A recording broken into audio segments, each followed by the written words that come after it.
You didn't choose to be useful. You were assigned to it. From a young age, your worth became measured in how much weight you could carry.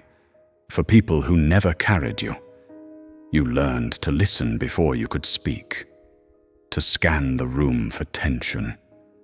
Long before you understood your own feelings, you learned to absorb emotions, not because you wanted to, but because that's how you survived. You were the fixer, the comforter, the child who parented adults. You clenched your jaw and steadied your breath, not out of peace, but preparation. You refilled everyone else, while bleeding out quietly, serving their every need, except your own. You smiled through their chaos, but scanned the room like a threat was coming, always ready to extinguish something you barely understood. This is the textbook profile of emotional parentification, forced into caretaking roles adults never relinquish. You became a miniature guardian. They handed you the weight and blamed you when you buckled. Even now, you don't know how to put that weight down. If you've ever felt more like the therapist than the child, if your peace depended on managing someone else's outbursts, if you still feel guilty for not answering the 2 a.m. text, this video is for you. It won't be easy, but stay with me. We're going to confront how emotional labor became your identity, and why, deep down, a part of you still believes that if you stop fixing, you'll stop being accepted. Your smile isn't genuine, it's a survival imprint. Your nervous system learned, when you soothe others, you're safe. Growing up parentified, especially under a narcissistic caregiver, sculpts your system to equate safety with emotional utility. It wasn't just survival. It was instinct. This is the wound you carry. When your identity is built on emotional rescue, you lose the ability to know who you are without someone to save. Ask yourself, who leaned on you before you even understood boundaries? What part of you still braces when someone whispers, "I need help"? When did helping stop being a gift and become another debt you owe? In internal family systems, this is called the manager part. It's a protective strategy, always on, always tuning emotional weather, great at stabilizing others, absent from caring for itself. In Adlerian psychology, this is classic compensation. You overfunctioned for connection, because being simply human, flawed, emotional, tired, felt too dangerous. Your worth became coded in emotional labor, not in just being. So you became streamlined for their stability, recommendable by default, invisible for need. Your presence meant peace. Yours remained precarious. That's not choice, that's programming. Let's take a moment to reflect. Who started depending on you before you could ask for anything in return? What part of helping still feels like a rehearsal to avoid rejection? When did it stop being love and start feeling like an obligation? These aren't random memories. They're the codes that defined how you learned to exist. You weren't raised to be seen. You were trained to show up, but not for yourself. Now, fast forward. You've grown. You're stable. You create boundaries. You choose peace. And yet, the mirror lingers. You still attract wounded people, still fix one-sided dynamics, still feel responsible for healing that's not yours. The role you once inherited didn't disappear when you became an adult. It metastasized. In the next section, we'll unpack how that pattern evolved and how emotional labor became your default. Let's dive in. You walk into the room already checking who's not okay. Your heart races if it's quiet. You feel the unease in the pit of your stomach. because quiet used to mean danger. That's not empathy. It's learned behavior. The child you were rose up again in adult form, only bigger, more practiced, and harder to escape. You apologize for relaxing, not because there's something wrong with you, but because rest triggers a familiar threat. Abandonment. You became emotionally strong, not through choice, but by survival design. Adler's compensation teaches us overcompensation begins when a deficiency or emotional void is internalized. You don't just soothe others to be kind. You soothe them to be safe. Overcaring became your armor. Anxious, preoccupied attachment lurks beneath. You seek intimacy and approval, but carry anxiety for response. Your worth still feels tethered to emotional validation. This isn't people-pleasing, it's trauma survival replayed. The CPTSD fawn response confirms it. You learned to appease to survive danger, not defiance, not escape. You shapeshifted into emotional lullabies to silence their storms. And adulthood didn't stop the wiring, it refined it. Research shows that as an adult survivor of emotional parentification, you're likely to have developed insecure attachment styles, especially anxious or disorganized patterns. Love becomes transactional, contingent on performance, not presence. Safety was earned, not assumed. That conditioning runs so deep, you've forgotten how to exist outside of it. You don't just help, you lead the emotional choreography. You feel responsible for everyone's mood, even acquaintances. If you stop fixing, guilt pulls at your spine. If someone falls, you feel hollow, like you weren't doing your job, like you let them down. It looks noble, but it isn't selflessness. It's habitual survival under duress. Now in adulthood, your scars of parentification often show up as burnout, chronic guilt, perfectionism, and difficulty asserting your personal needs, even when rules permit. What if being the strong one is just another trauma costume? A label that could fall away, but you keep wearing it because you don't know who you are without it. Let's pause here to reflect. When do you feel guilty for resting, even when no one asked anything of you? Who still expects that you'll absorb their pain without ever needing empathy in return? What would fall apart if you stopped managing everyone's emotional load? These aren't just questions. They're echoes of that caretaker deep inside you. Here's the hard truth. Your helpfulness served a contract. It guaranteed safety, so long as you stay needed. But now that the crisis may have passed, you're left with a survivor's residue, identity built from emotion work, not freedom. Studies reveal that emotional parentification in childhood strongly predicts adult depression and somatic distress, proving that emotional labor imposed too early doesn't just shape your mind. It imprints on your body. In the next section, we'll dismantle that contract piece by piece. We'll expose the truth. What you called love was performance. What you thought was intimacy was obligation. And what you believed was bravery was actually a survival strategy, day after day. Enough. It's time to see why you believed love must cost you, and choose something different.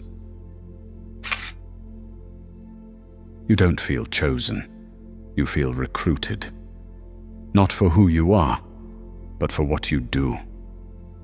You give so much to others that you disappear. This isn't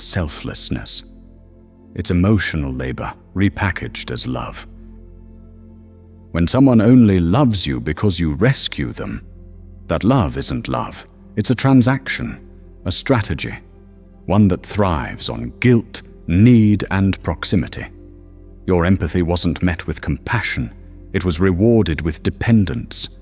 You became the emotional infrastructure everyone leaned on until you weren't available. Then what? As a parentified child, you learned to equate your worth with caregiving. This identity becomes the only currency accepted by narcissistic caregivers. Real love doesn't demand performance. It doesn't barter safety for your suppression. A relationship based on rescue is not love, it's strategy. As Simone Weil might say, true care is not given with expectation. It's attention without negotiation. What you got instead was leverage. When emotional labor becomes your constant, your nervous system starts to believe love is a project, not a choice. A chore. Trauma bonds form, not from abuse, from the comfort you provided inside it. Studies consistently show that adults who were parentified as children suffer from complex PTSD, anxiety, depression, and a shaky sense of self, because their childhood bonds were built through performance, not presence. If you disappeared tomorrow, would they miss you, or just the help? Pop that framing inside your head. Let's pause here for a moment. When did being needed stop feeling like attachment and start feeling like surveillance? Who only reaches out after their world crumbles, never to build, just to borrow your stability? What would really happen if you drew a boundary and said, "I'm not available right now"? Notice how hard it is to even sit with that question. That's the cost of equating love with utility. So what happens if you stop playing the emotional caretaker? When you stop rearranging your life to keep it from falling apart? In the next section, we'll unpack that moment, when stopping care doesn't mean stopping love, but finally remembering what freedom feels like. You stop fixing, and they call you selfish. You say you're tired, and they disappear. That's when it hits you. They didn't love you. They loved what you did for them. This is the identity collapse. You built your worth on being useful, predictable, soothing. You shaped yourself into safety for everyone else, and called it strength. But when you finally pause, the silence gets loud. Not because you're at peace, but because you've interrupted their supply. Adults who are parentified often struggle when they stop overfunctioning, feeling unworthy, or even wrong, for existing outside of the caregiving script. In trauma theory, we call this fawn burnout, the collapse after years of overfunctioning. You learned to disappear in plain sight. You fawned so well, they forgot you had needs. They got used to your silence, your smile, your "I got it." But fawning isn't care. It's survival in a system where saying no feels like a betrayal. This is why, as a parentified adult, you often face exhaustion, compassion fatigue, and diminished sense of self, continuing the patterns of emotional labor you never chose. What happens when you say no? When you stop rescuing? The people who depended on your exhaustion vanish. Not because you changed, but because your boundaries disrupted their entitlement. The narcissistic supply you gave them, the comfort, the counsel, the constant yes, was never love. It was access. Ask yourself this: did they love you, or the role you played? There is grief in the withdrawal. This is the heartbreak no one prepares you for. When you get healthy, you get lonely. Because some relationships were never built to survive your healing. You stop overextending, and the calls stop. The check-ins dry up. You say, "I'm not available," and suddenly you're not needed.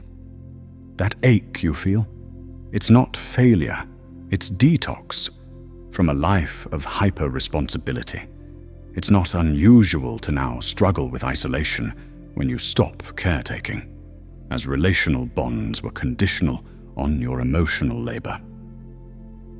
Let's sit with that for a moment while you think about this. Who got angry when you finally set a boundary? Who only reached out when they needed saving, but disappeared when you needed space? When did you realize helping didn't guarantee loyalty, just dependency? These questions sting. They echo a wound childhood taught you to ignore. You're not being cold, you're being clear, and clarity will always cost you the relationships that depended on your confusion. But here's the question no one asks. Who are you when you're not fixing anyone?